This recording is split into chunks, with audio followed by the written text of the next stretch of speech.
سورہ کوثر انا آتینا کل کوثر پڑھنے والوں کو اللہ تعالیٰ موت سے پہلے دنیا میں دو بڑی عظیم چیزیں عطا فرماتا ہے۔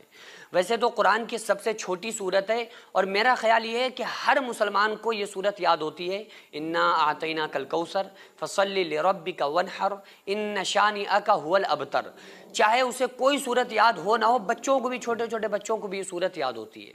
تو اس کی اتنی بڑی فضیلت ہے کہ جس کو سن کر آپ حیران رہ جائیں گے کہ موت سے پہلے پہلے اللہ تعالیٰ دو عظیم چیزیں اس بندے کو عطا فرماتا ہے جو بندہ سورہ کوثر کو پڑھنے والا ہوتا ہے، اس پر عمل کرنے والا ہوتا ہے۔ سورہ کوثر کا جو شان نزول ہے یہ بھی بڑا عجب ہے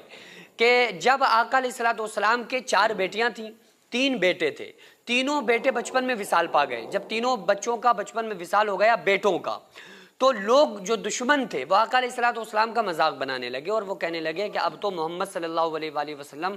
کی نسل ہی ختم ہو جائے گی، کیونکہ اب ان کے جو 3 بیٹے تھے، تینوں بیٹے بچپن میں وصال پا گئے،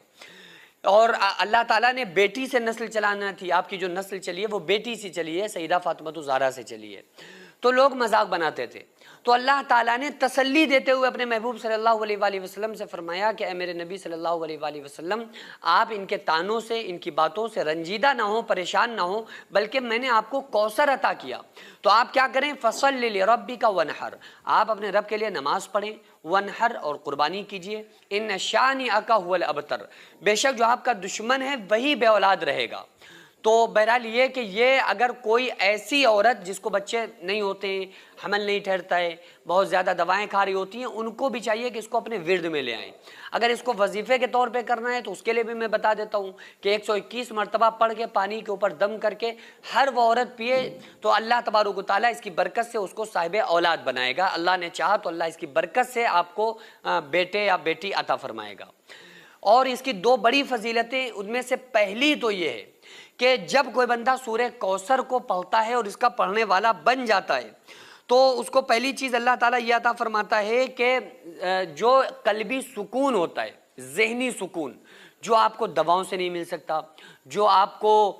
ٹانک پینے سے نہیں مل سکتا، آپ کو دنیا میں کہیں گھومنے سے نہیں مل سکتا، وہ دلی سکون، وہ قلبی سکون اللہ تعالیٰ آپ کو عطا فرمائے گا۔ آپ بڑا ٹھنڈک اپنے آپ میں محسوس کریں گے، بڑا سکون والا آپ کے اندر فیل آ جائے گا۔ تو یہ چھوٹی نعمت نہیں ہے بھائی، جن کی زندگیوں میں سکون نہیں، آپ ان سے جا کر پوچھو، بہت بڑے کروڑ پتی ہیں، پیسے والے ہیں، سکون اللہ نے نہیں دیا ہے، سکون چھین لیا ہے، خدا کی قسم سونے کے لیے وہ نیند کی گولیاں کھاتے ہیں۔ لیکن اللہ نے جن کو سکون عطا فرما دیا ہے وہ جھوپڑے میں بھی چین اور سکون کی نیند سو جاتے ہیں۔ یہ ایک بہت بڑی نعمت ہے جو سکون جن لوگوں کو اللہ نے عطا فرمایا ہے ان کو